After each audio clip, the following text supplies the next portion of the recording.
is Julius Thompson. Julius Thompson's journey to compose a trilogy began in 1995. The 15-year fictional journey of character Andy Michael Pilgrim from Brooklyn to Philadelphia and finally Atlanta was completed in 2011. The novels that make up the trilogy are A Brownstone in Brooklyn, which was published in 2001, Philly Style and Philly Profile in 2007, and Ghost of Atlanta in 2011. Julius Thompson received the Georgia Author of the Year nomination for Philly Style and Philly Profile from the Georgia Writers Association in 2007 and for Ghost of Atlanta in 2011. So let's welcome Julius Thompson.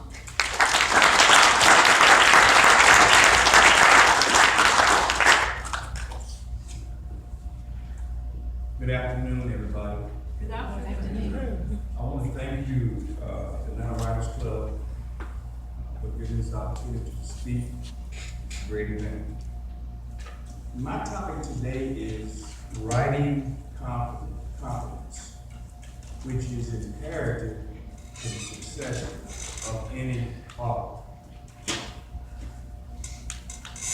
For most of us, it's a lonely profession. Our profession, because we have that much work to do. Sometimes when I enter into my writing area, it's the corner of my office, it seems that the words will not come. And the critic inside me attacks my creativity with a constant bombardment of negative thoughts. The word I use to stop this is just enough. And I harken back to what really made a change in me as a writer. Finally, when I sit down, I strike the keyboard, and the words are energized. And then you create the word pictures, and you create vibrant mental images for our readers, so they will continue to read one word after another word after another word until we get to turn the page, create that page turn. And I become very proficient at it. But I wasn't always confident in my writing ability. I listened to the rules police, that's the pure critics, the ones who constantly know, but don't know because they don't write. And I didn't write. And I had to look inside myself. How can I change? What can I do? One time I was scared to write. And that was many years ago, many years ago, in the turbulent 60s, Civil Rights Movement, Vietnam War, and society was turned upside down. What developed for me was a conversation I had with my English teacher, and her name was Miss Egan. And what happened was,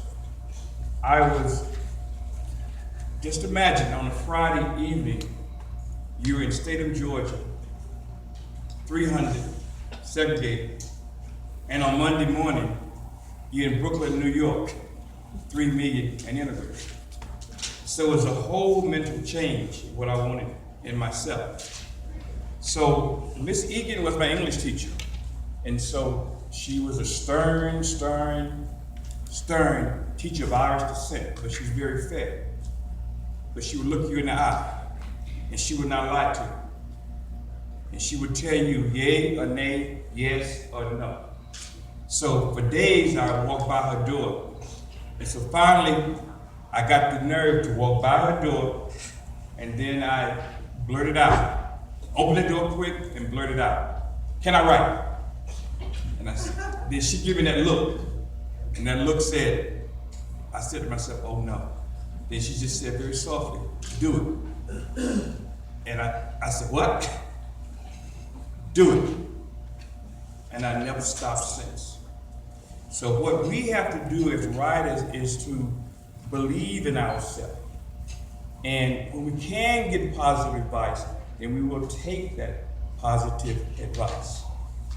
I started the trilogy in 1995, but before then, as a writer, I worked for the New York Times as a copy editor, and then also as a writer. And I moved to Philadelphia, and I started writing for the Philadelphia Bulletin. And from that moment at Bushwick High School, I learned and developed. So in 1977, I was able to receive the Associated Press Award for writing. And in that year, just imagine, of all the stories written in a year, this story was the third best story. It was about a basketball player in Philadelphia. So out of all the sports stories written, just think about all the stories written in the whole year, this was the third best. And that gave me a lot of confidence. But I wanted to write novels. And that was something I wanted to do. I started off with The Brownstone in Brooklyn. And that book came out in 2001. But a matter of fact, it came out the day after 9/11. Yeah. So just imagine what it got. Nothing, no push or anything. So I really worked hard on that book. And this year is the 15th publication of this book. It's been out 15 years. How many independent books have been out that long and still selling strong? So I did Philly Style and Philly Profile. And then finally I did The Ghost of Atlanta. Now in The Ghost of Atlanta, it's a combination of all the books. And so I have been nominated for awards earlier. So this time I decided that I wanted to challenge myself. And so I entered the book into a contest called Reader's Favorites, a national contest, very prestigious contest, where people from all over, from HarperCollins, from independents, all kind of people enter books. And I was fortunate and blessed that Ghost of Atlanta won the gold medal. Wow. We won the gold medal. And I had the opportunity to go to Miami, Florida, at the Miami Book Fair to receive the award.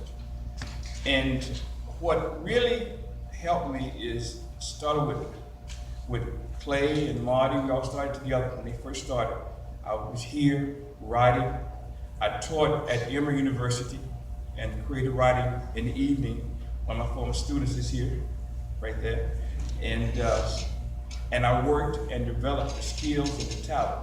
But it all goes back to that moment. Are you confident in who you are? And the thing I want to leave you with is be who you are, not someone else. Take your talents, your skills, and develop them. You will always find people that want to attack, who want to pull you down, but you don't. Last year, I had the honor, I sent Ghost of Atlanta to Barnes and Nobles to get on the bookshelf. And it's hard for a self-published, independent book to get on the bookshelves of Barnes and Nobles. But now, it's on bookshelves across the country. Matter of fact, I saw it down in Midtown the other day at that Barnes and Noble. I saw it out in Snellville.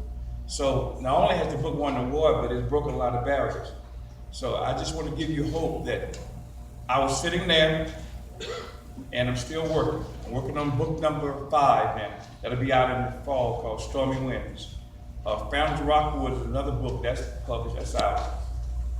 Now, I did a book on writing called Jumpstarting Your Inner Novelist. That is out also. And I teach school. I'm an English teacher, Clarkson High School, coach basketball, and 68, still going strong. And about another year, I'm gonna let someone else have the honor of teaching the little darlings. Enjoy the 9th graders. Make me say, enjoy them. Enjoy them. What I have here is called a book trailer. It's only 2 minutes long, but what it does, and you gotta want to do this also for marketing. It's something that you can put up on YouTube. You go to Movie Maker and you develop it, and it's something really that can really help you in marketing your books.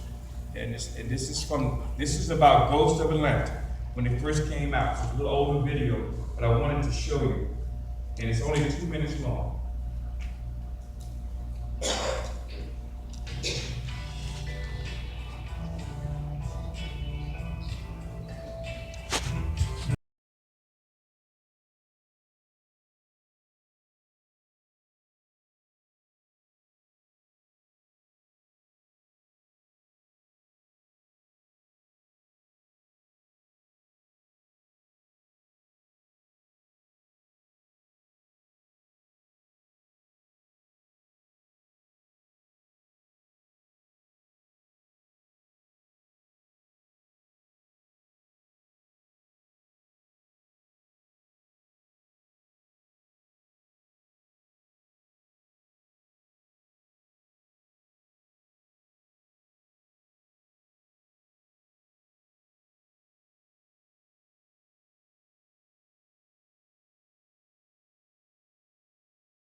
Now, that video was created by one of my students. That's why he's nice to some students. He's at Georgia Tech now. And what he did was he just went on movie making and put it together for me if I needed something. But so we want to do that. The thing I want to leave you with is that number one, do it. Number two, keep writing, keep believing, and never, ever, ever give up on your dreams. Thank you. Appreciate it.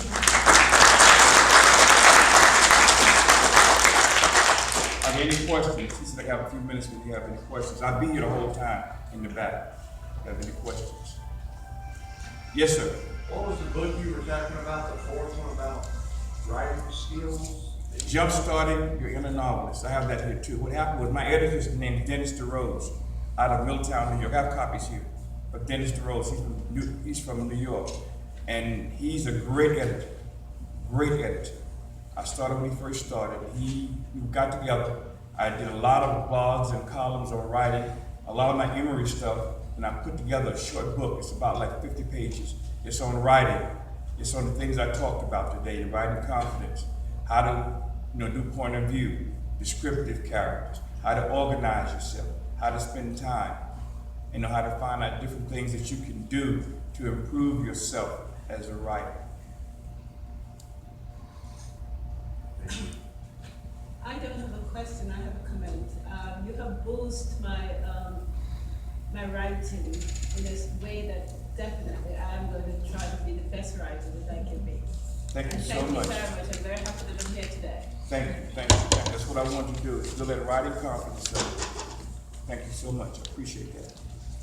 My student from Emory can tell you that's what I did at Emory. Just really got them right. Matter of fact, from Emory class, I was able to help 3 people publish their books and finish their books. Yes. Have you met any of your any people that you look up to as far as like writers? Yes, I met 2. Walter Mosley, he's a great writer. Pat Conroy. I worked with him for 2 years at the festival, at the fair here, and he's a tremendous writer. And he said the same thing that I'm telling you: just be yourself. Don't be anyone else. You're who you are. And if you don't do that, then your book won't come out like it should come out, because the book comes from in here and from up here. So you have to be who you are to pull that book out. You can't be Joe over here or Mary over there. You have to be who you are so that you can develop the concept of what you want to do and how you want to organize yourself as a writer. All righty. Thank you, Judy. Well, we have one last question. Yes, sir. Just in that context, what percent of one's efforts are in the rules of writing versus what you just said? It's a combination of both. The rules of writing mean you have to have structure in your writing. You have organization in your writing. But also you have to use what you have to make that your own. It will become so not you that you won't recognize who it is. And that's a funny thing. Readers can recognize when you're doing that. And when you write your book, if you do what you're supposed to do, near the end of your book, the characters write themselves. You can't do things to them that they will not. It's real. They will not do. If that character has a certain personality, you cannot make that character do anything. It's kind of scary to do. And I often wonder about Stephen King, some of those characters. That's kind of scary. But I understand you have to have those, but you also have to have organization, which you want to do it also. But you got to come who you are. Who you are. I've been at conferences where writers come on because they wrote for HarperCollins and New York Times. The arrogance just blew the door open. I'm saying, really? I don't see Hemingway come through the door. I don't see Fitzgerald coming through the door. I don't see, Zora Neale Hurston coming through the door. So, just be who you are, and you'll reach your level of what you want to do. And that's very, very important. Very, very important. Okay, Julius, thank you very much. Thank you. Thank you. You'll be all right. Julius, you have some books to sell, Yes, right? yes. Okay. So that was a very good presentation. Thank you very much. Thank Can you. I have one of this? Can I buy one of your books? Yes, I have them. Yes, Oh, great. yeah. Well, We'll be able to buy some books at the break, okay? I want him